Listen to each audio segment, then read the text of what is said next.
Oh.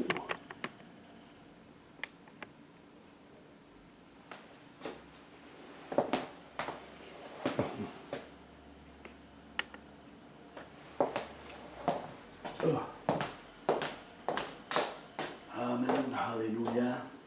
Bonjour tout le monde, bienvenue à la maison du cep, encore une fois, la maison du repos, alléluia. Ce matin, on va continuer encore dans le 4e message sur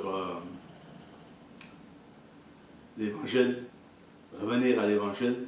Mais avant, on va porter un chant, 2 chants pour louer le Seigneur, entrer dans sa présence, qu'on puisse entrer dans sa présence, qu'on puisse toucher le cœur de Dieu, qu'on puisse se renouveler dans l'esprit, s'approcher du Seigneur Jésus-Christ, alléluia, ce matin, frères et sœurs.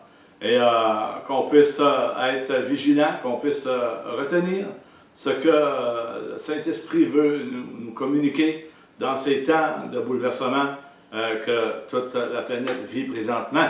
Mais nous avons l'assurance que ni la mort, ni la vie, ni les choses présentes, ni les choses à venir, ni les dominations, ni toute chose, nous séparera de l'amour de Dieu. Amen.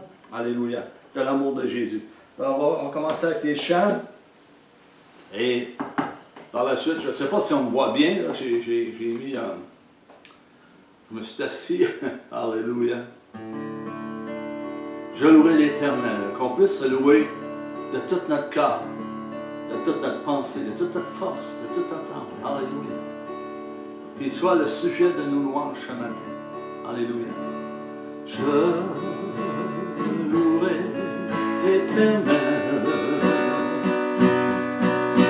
de tout mon cœur. Je raconterai toutes tes merveilles, je chanterai ton nom. Je louerai l'Éternel de tout mon cœur. Je ferai de toi, alléluia, je ferai de toi le sujet de ma joie. Alléluia. Je loue l'Éternel, alléluia. Oh, je louerai l'Éternel de tout mon cœur. Je raconterai toutes tes merveilles, je chanterai ton nom. Je louerai l'Éternel de tout mon cœur, de tout mon cœur. Je ferai de toi le sujet de ma joie. Je ferai de toi le sujet de ma joie. Alléluia.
Ô Dieu Tout-Puissant, prends tout, Seigneur, prends toutes nos vies, prends tout notre temps, Seigneur Jésus, alléluia, que ton nom soit glorifié, alléluia, alléluia. Qu'on puisse persévérer, frères et sœurs, dans ces temps difficiles, oui, dans ces temps fâcheux, dans ces temps de bouleversement, mais n'oublions pas que Dieu est avec nous, qui sera contre nous si Dieu est avec nous. Amen. Alléluia.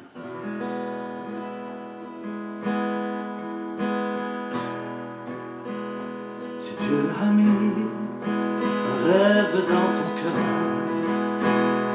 écris-le, garde-le comme un trésor. Quoi qu'on dise, protège la vision avec passion. Oh, quand tu sais de tout ton être, que ce rêve ne vient pas de toi, même si tu ne vois que le contraire, persévère, persévère, persévère.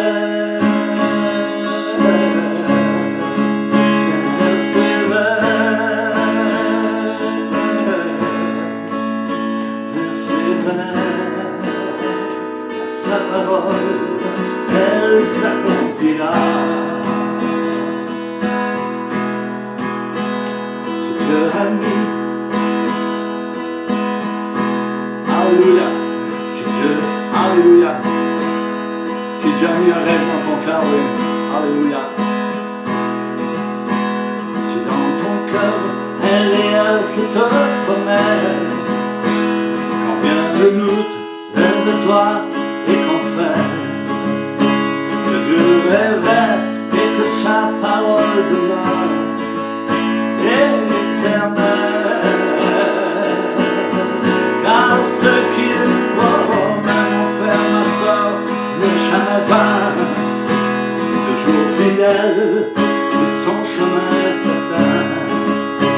Même si les choses semblent n'aboutir à rien,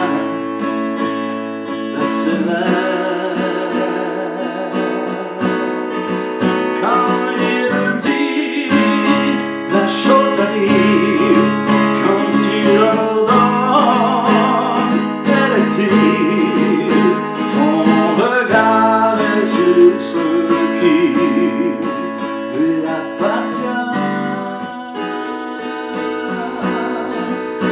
Persévère.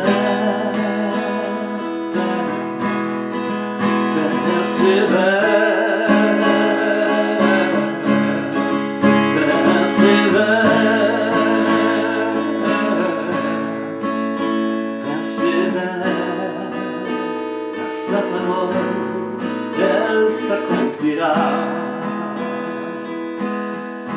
Oui, elle s'accomplira. Oui, elle s'accomplira. Certainement, certainement, alléluia. Oui, elle s'accomplira. Alléluia, elle s'accomplira. Alléluia, alléluia, elle s'accomplira. Certainement, elle s'accomplira. Alléluia, gloire à Dieu. Gloire à toi, Seigneur Jésus. Merci pour ta parole. Alléluia, merci pour ces chants. Alors, maintenant on va rentrer dans le message de la parole de Dieu. Seigneur Dieu Tout-Puissant, puisses-tu prendre toute la place ce matin, à travers ta parole, à travers ce qui va être apporté, Seigneur. Que tu puisses toucher nos cœurs, que tu puisses éclairer, Seigneur, nos yeux, nos cœurs, que tu puisses éclairer le chemin par lequel nous entrons. Tu es la lumière de ce monde. Tu es la résurrection, tu es la vie. Tu es notre assurance. Tu es le rocher de notre salut. Tu es le prince de paix. Tu es l'alpha et l'oméga, le commencement et la fin. Ô Dieu Tout-Puissant, que ta main soit sur chacun d'entre nous ce matin, à tous les jours, Seigneur, à travers ce qui se passe présentement. Seigneur, que ta main soit sur chacun d'entre nous, que ta main soit sur ceux qui peuvent douter ou qui restent dans l'incrédulité à travers ce qui se passe, à travers ta parole, Seigneur, ce que tu as annoncé d'avance, Seigneur. Puisses-tu éclairer les cœurs, puisses-tu éclairer les cœurs de certains, Seigneur, qui se sont égarés à travers toutes sortes de paroles, toutes sortes d'enseignements, Seigneur Dieu. Puisses-tu ramener, Seigneur, cet ordre de ta parole, de l'évangile du Seigneur Jésus-Christ au milieu de ton Église, au milieu de cette génération, Seigneur, qui est en train de périr, qui est en train de se perdre. Seigneur, que tu puisses élever des hommes et des femmes pour parler, déclarer, proclamer ta parole à travers les nations, pour qu'enfin que les âmes soient sauvées et qu'ils reconnaissent qu'il y a un seul Dieu, c'est le Dieu, l'Éternel des armées, le Dieu Tout-Puissant, le Créateur de toutes choses. Amen et Amen. Gloire à toi, Seigneur Jésus. Avant de commencer le message, on va aller dans 2 Timothée, chapitre 3 et 4. On va lire à partir, chapitre 3 de 2 Timothée, à partir de 12 jusqu'à 17. Paul parlait à Timothée, donnait des instructions, il faisait des corrections, il faisait toutes sortes de choses. Or, tous ceux qui veulent vivre pieusement en Jésus-Christ seront persécutés.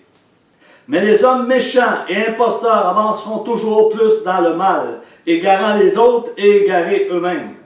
Toi demeure dans les choses que tu as apprises et reconnues certaines, sachant de qui tu les as apprises.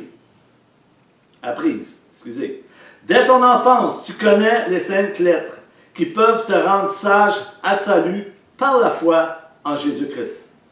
Toute écriture est inspirée de Dieu et utile pour enseigner, pour convaincre, pour corriger, pour instruire dans la justice. Paul est en train de dire à Timothée, toute écriture est inspirée de Dieu. Tout le monde connaît ce passage. Et il dit, il y a des corrections à faire également pour l'instruction. Alléluia. Dans la justice qui a été faite, Christ s'est donné lui-même à la croix du Calvaire. Alléluia. Afin que l'homme de Dieu soit accompli et propre à toute bonne œuvre. Chapitre 4 maintenant, de 1 à 5. Paul dit, je t'en conjure devant Dieu et devant Jésus-Christ, qui doit juger les vivants et les morts, et au nom de son apparition et de son royaume.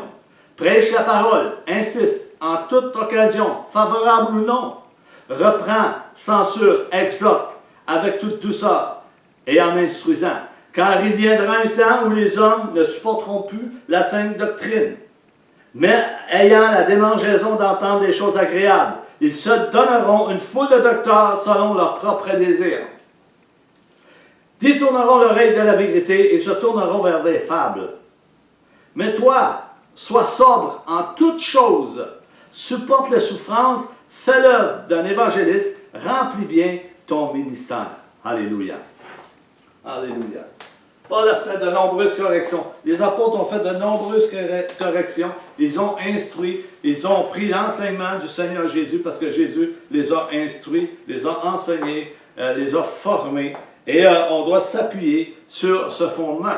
Le fondement des apôtres et des prophètes, le fondement sur la pierre angulaire qui est Christ. Alors on commence la 4e partie, revenir à l'Évangile. Nous continuons à toucher ce qui est absent au milieu de l'Église, frères et sœurs. L'Église, l'Esprit nous appelle à le repentir. L'Esprit rappelle l'Église à se repentir, à se détourner des voies dans lesquelles elle s'est entrepris.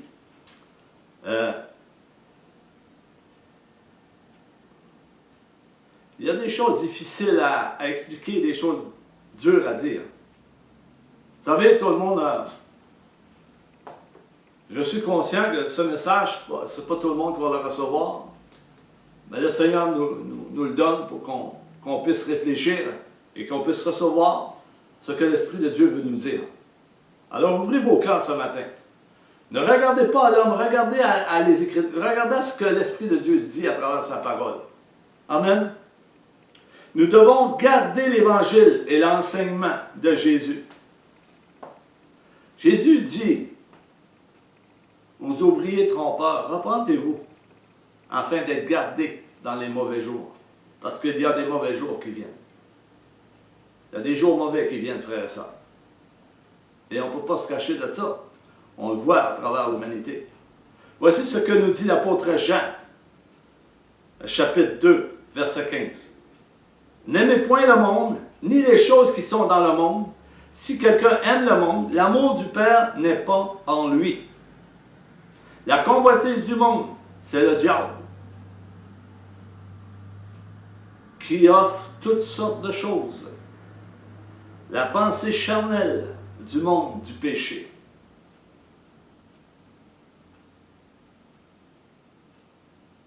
Nous avons rien qu'à penser à Jésus lorsqu'il a été amené dans le désert et il a été tenté par le diable. Jésus a été éprouvé. Dieu ne tente personne. Mais je peux vous dire ceci. Il y a une épreuve eschatologique qui est présente au milieu de l'humanité et au milieu de l'Église. Dieu éprouve son Église et cela est présent. Jésus a été éprouvé par toutes sortes de moyens. Jésus a été tenté par le diable. Le diable lui a offert tous les royaumes de la terre. Tout ce qui lui appartient, il lui a offert. Et Jésus a dit, arrière de moi, Satan. Et on doit dire, arrière de nous, Satan. Alléluia. Alléluia. La convoitise, avoir toujours plus. Attaché au bien de la terre. Toujours plus. L'Épître aux Hébreux nous dit ceci. Chapitre 13, verset 5. Ne vous livrez pas à l'amour de l'argent. Contentez-vous de ce que vous avez, car Dieu lui-même a dit, je ne te délaisserai point. Verset 6. C'est donc avec assurance que nous pouvons dire, frères et sœurs, le Seigneur est mon aide, je ne craindrai rien. Que peut me faire un homme, que peut me faire un homme? Ici en haut, il dit, ne vous livrez pas à l'amour de l'argent. Contentez-vous de ce que vous avez. Nous voyons dans cette génération, plus qu'on avance, plus les hommes sont avares d'argent.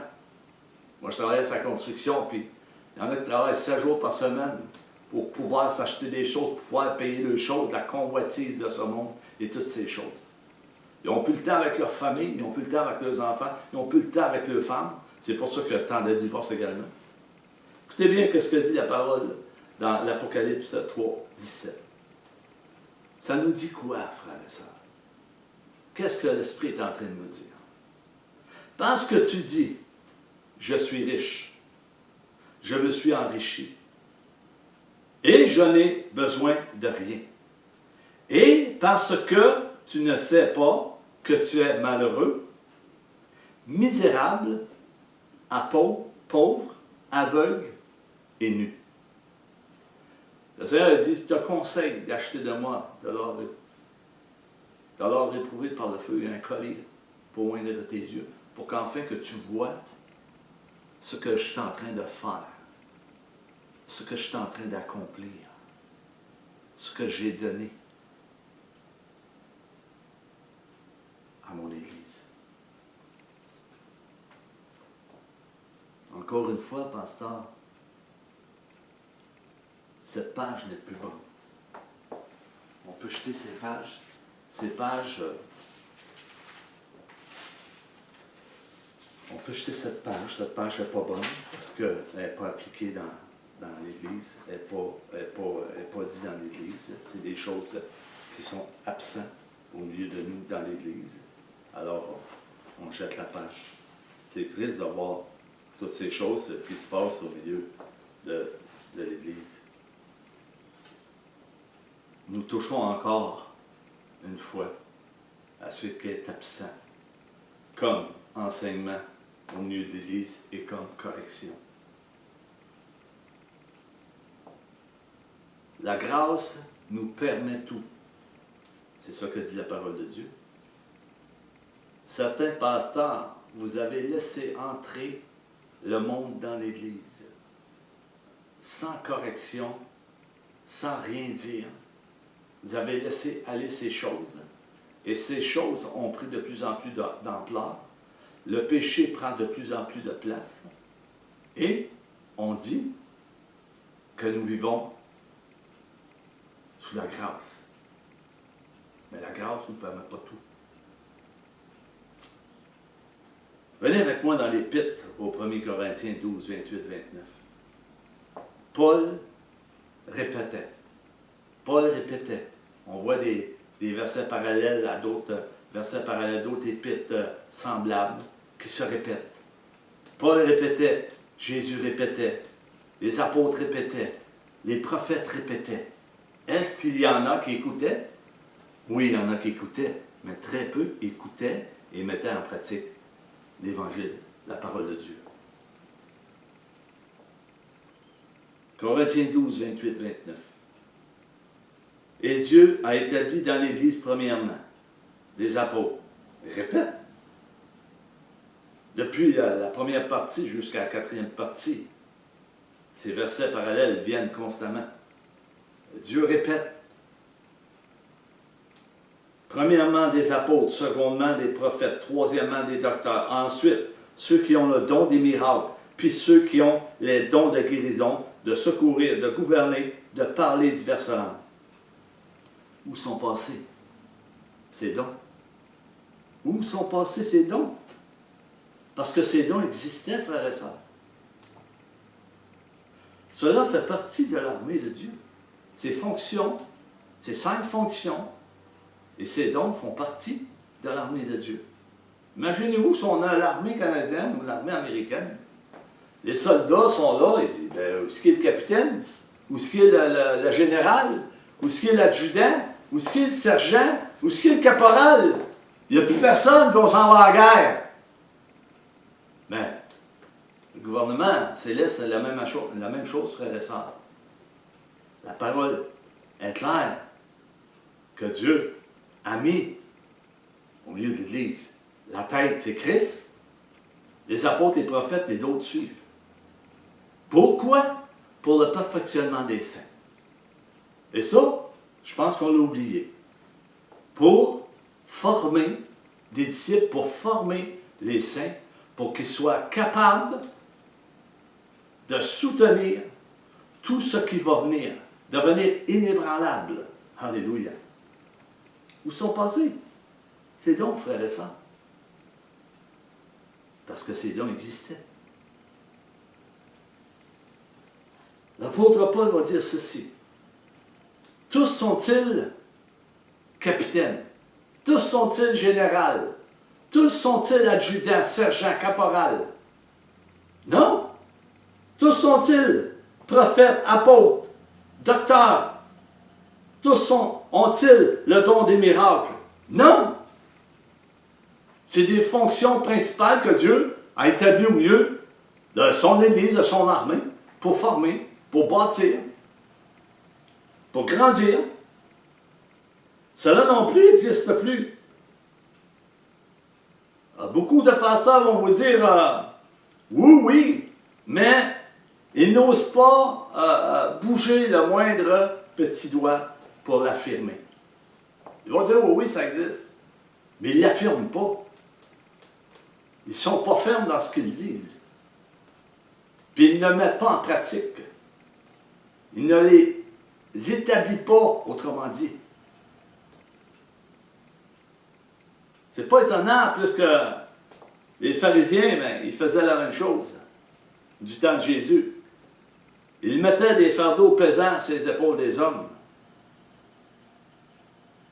en leur cachant la vérité. Parce qu'eux voulaient, c'est eux qui dirigeaient. Ils ne voulaient pas avoir d'autres qui étaient trop zélés ou trop de dons en eux. trop de discernement, trop de vérité. Ôtez-les devant nous. On ne les mettra pas dans le staff pastoral. Ils ont trop de discernement, puis ils ont trop de dons. Ça va venir déranger notre entreprise. Comme les pharisiens ont été dérangés par Jésus. Jésus dira dans l'Évangile de Matthieu 23, 4. Il lit des fardeaux pesants et les mettent sur les épaules des hommes, mais ils ne veulent pas les remuer du doigt. Ils ne veulent pas affirmer ce que l'Écriture dit. Ils ne veulent pas mettre en pratique ce que l'Écriture dit. Encore une fois, pasteur, on va enlever la page de 2 Corinthiens 12, 28, parce que ce n'est pas appliqué au milieu de l'Église. Cela n'est pas établi au milieu de l'Église. Pas étonnant de voir comment l'Église ne grandit pas. C'est comme Moïse, quand il a amené le peuple dans le désert, ils ont tourné 40 ans. L'Église tourne comme ça, la plupart. Paul dira dans l'Épître aux Éphésiens 2, 19, 20, 21, « Ainsi donc, vous n'êtes plus des étrangers ni des gens du dehors, mais vous êtes co-citoyens des saints, gens de la maison de Dieu. » Est-ce que nous sommes des gens de la maison de Dieu, frères et sœurs? Il faut se poser la question ce matin. Avec tout ce qu'on entend et comment est rendue la plupart des assemblées. Est-ce que nous, l'Église, nous sommes étrangers à cet évangile qui nous a été transmis par Jésus-Christ, par les apôtres et les prophètes qui étaient avant, les prophètes de Dieu? Non, nous ne sommes pas étrangers à cet évangile. Pour vous qu'on retienne ce que le Seigneur nous a donné et appris à travers sa parole, par le Saint-Esprit. Le Saint-Esprit nous dit ceci: nous avons été bâtis et conduits par le Saint-Esprit pour bien coordonner la maison de Dieu en esprit et en vérité. Nous parlons ici de l'enseignement, frères et sœurs. Regardons le verset 20, qu'est-ce que ça dit? Vous avez été édifiés, vous avez été bâtis sur le fondement des apôtres et des prophètes, Jésus-Christ lui-même étant la pierre angulaire. 21. En lui, tout l'édifice bien coordonné, bien placé, coordonné, il y a une coordination qui se fait, s'élève pour être un temple saint dans le Seigneur. Cela est la règle première pour le perfectionnement des saints, frères et sœurs. Pour voir l'Église du Seigneur Jésus-Christ grandir dans la grâce et le chemin de la vérité. Nous voyons encore une fois, pasteur, que cela ne s'applique pas, s'applique plus dans plusieurs assemblées.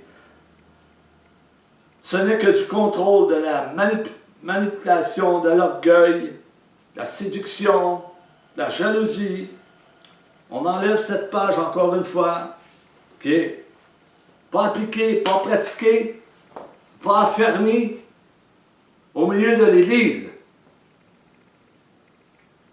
Et certaines brebis suivent certains pasteurs parce qu'ils s'en font des idoles.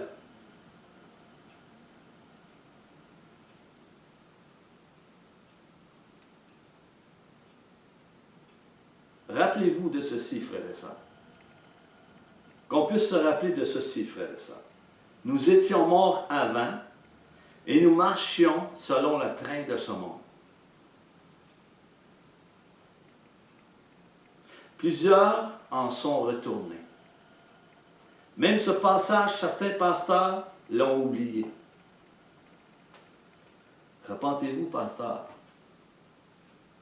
Le Saint-Esprit vous interpelle. Le Saint-Esprit interpelle chaque enseignant, chaque dirigeant, chaque pasteur, berger, apôtre, prophète, tout ministère, l'Église, le Saint-Esprit interpelle l'Église à revenir à l'Évangile, à les instructions que Jésus a données aux apôtres et aux prophètes. Cela fait partie d'une réforme. Et comme je disais dans la troisième partie, cette réforme ne plaira pas à tout le monde. Repentez-vous avant que vous soyez disqualifiés de votre rang, pasteur. L'apôtre Jacques a dit, il est écrit, Jacques 4, 5, « Croyez-vous que l'Écriture parle en vain? » Jacques pose une question. Et on peut se poser la question. Est-ce que l'Écriture parle en vain? Est-ce qu'on lit l'Écriture en vain? Est-ce qu'on la médite en vain?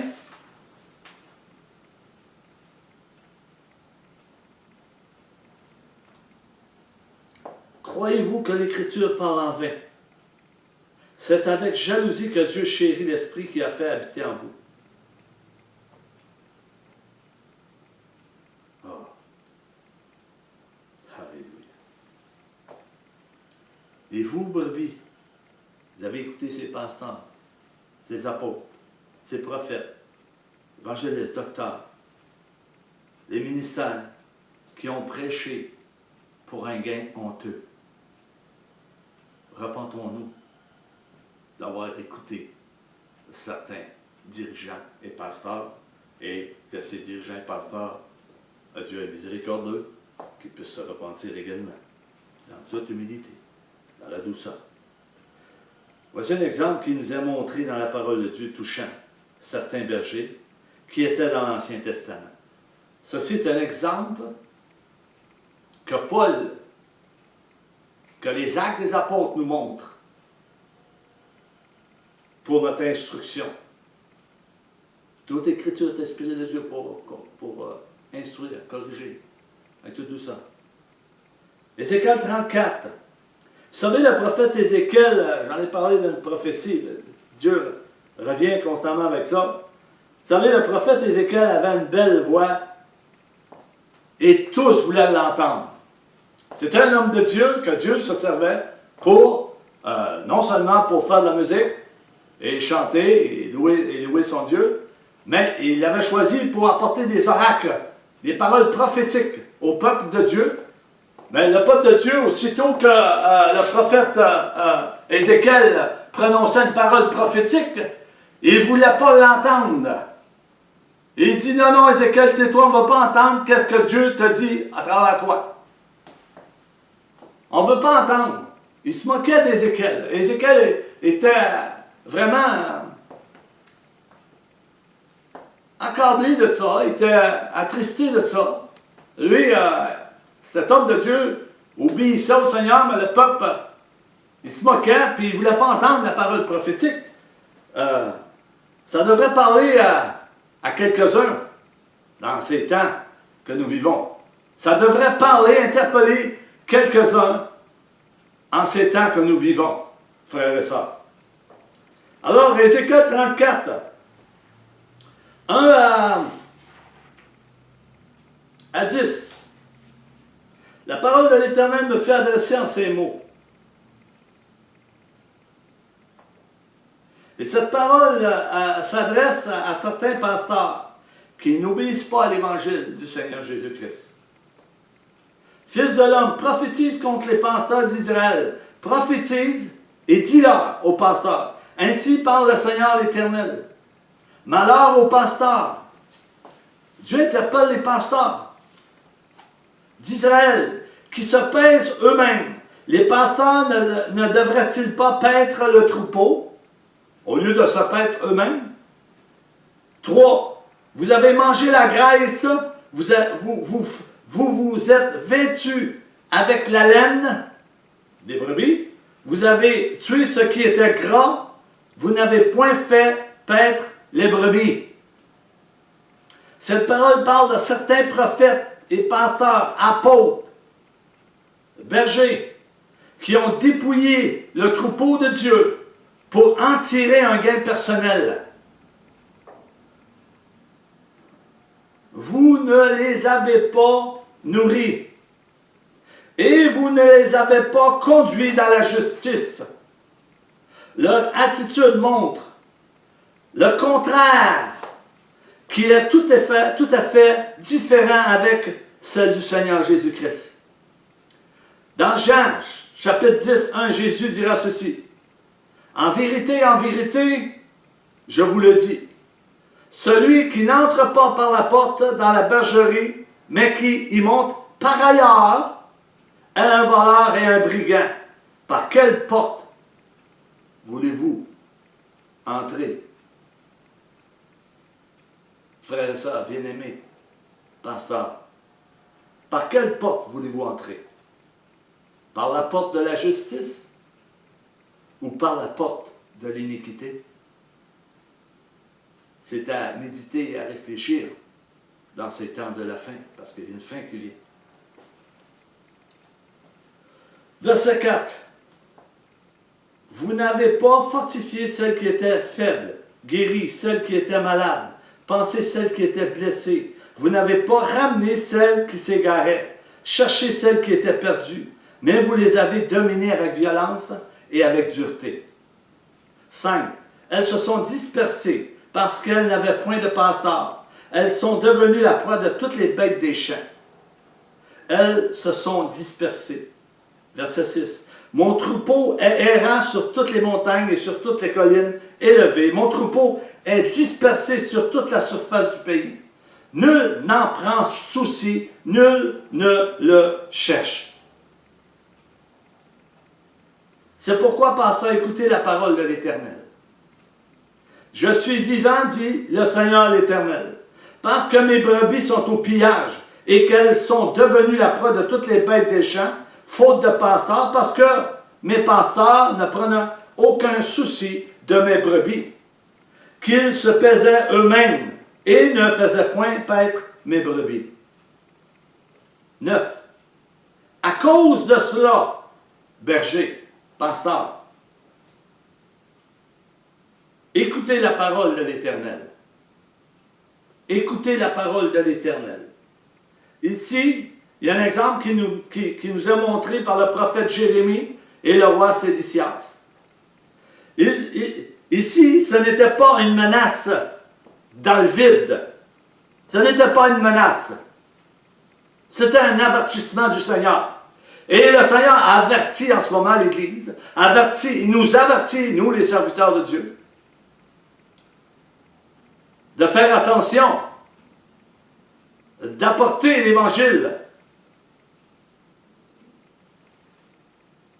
Ce n'était pas une menace dans le vide, comme dans le cas qui attestait cette vérité au roi Sédécias. Dans Jérémie 52, 10, 11, vous irez lire. Dieu avait donné des avertissements au roi par l'intermédiaire du prophète Jérémie. Et non des menaces. Il avait averti le roi Sédécias avec plusieurs paroles dans la part de Jérémie. Vous savez, Sédécias, il avait 21 ans. Il était roi. Lorsqu'il devait roi, il avait 21 ans. Il a régné 11 ans sur Jérusalem.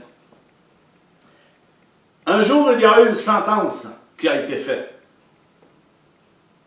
qui a été prononcée contre le roi Sédécias.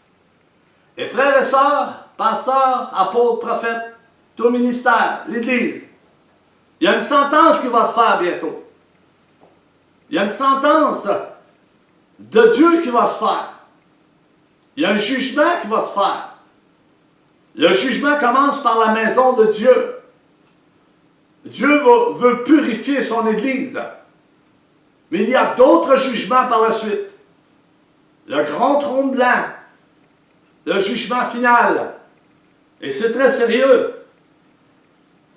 Verset 10, ça nous dit, « Ainsi parle le Seigneur, l'Éternel, voici j'en vais au pasteur, je reprendrai mes brebis d'entre leurs mains, je ne les laisserai plus paître à mes brebis, et ils ne se paîtront plus eux-mêmes. Je délivrerai mes brebis de leur bouche, et elles ne seront plus pour eux une proie. Il y a un avertissement ici du Seigneur. Ce sont des pasteurs qui ont dominé les brebis, qui ont contrôlé des brebis spirituellement. Ils les ont dominés, les ont méprisés, rejetés, manipulés. Ils les ont volés dans les dîmes. Ils n'ont pas pris soin d'eux, de ceux qui étaient malades, pauvres, enchaînés par le diable, blessés. Ils n'ont pas pris soin de les ramener. Est-ce que c'est pas ça qu'on voit présentement? Puis l'imposition des mains pour guérir. Il n'y a plus de délivrance pour chasser les démons. Où sont les miracles? Où sont les prodiges? Où est rendue la parole prophétique, frères et sœurs? On devrait réfléchir et penser à toutes ces choses. Dieu nous a équipés de tout ça. Et plusieurs ont mis ça de côté. Il y a des brebis qui se sont perdus un peu partout. Et les pasteurs n'en ont fait aucun cas. Ils ont laissé aller. Ils n'ont pas instruit, ils n'ont pas formé. Enlevez cette page encore. C'est pas bon. Seigneur, c'est sûrement trompé.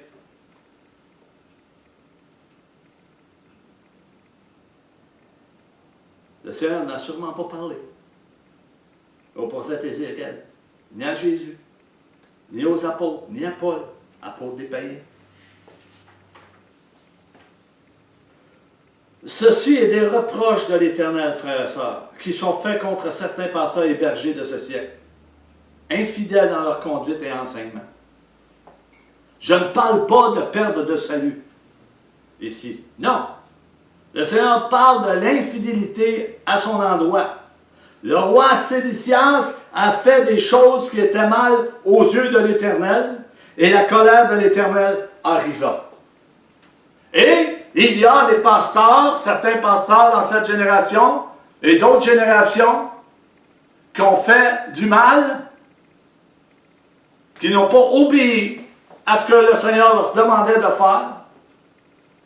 Regardez l'histoire de Saül avec David, avec Samuel le prophète.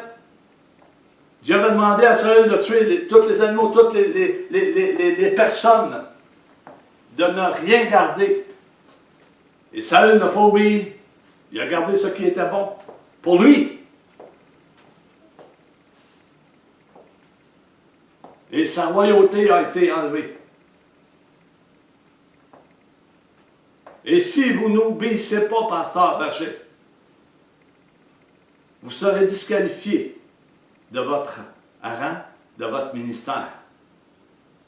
Revenez à l'Évangile du Seigneur Jésus. Regardons ceci dans les Actes des Apôtres à propos des bergers. Un avertissement du Seigneur sur les pasteurs et les enseignants. Acte 20, 27 à 29.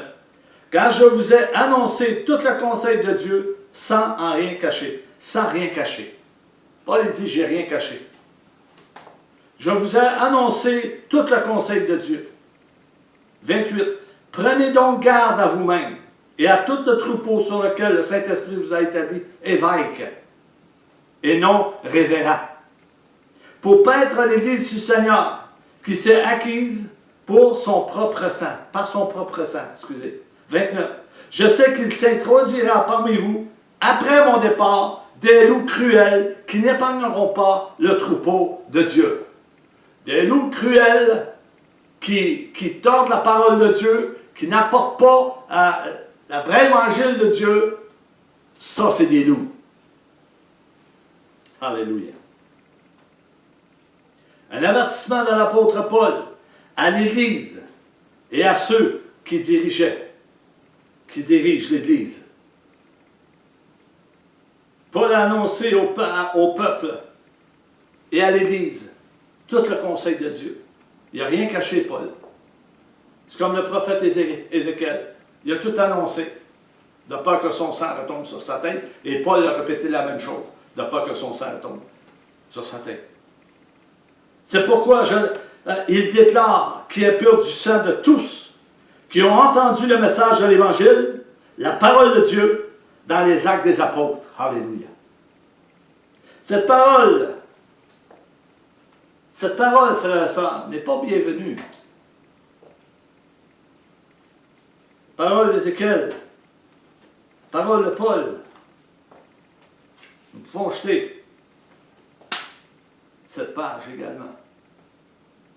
Parce que ce n'est pas bienvenu. Alléluia.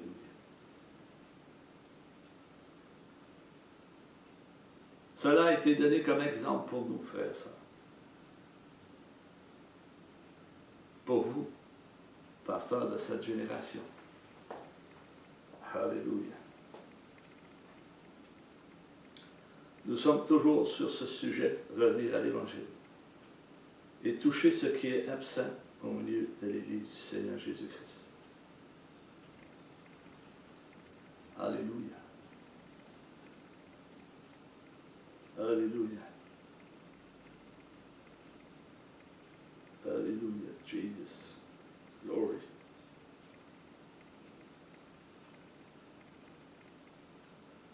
Voici un exemple que Paul va donner touchant l'infidélité. Paul n'a rien caché. Il dira aux frères, aux sœurs, dans 2 Corinthiens 6, 14, 17.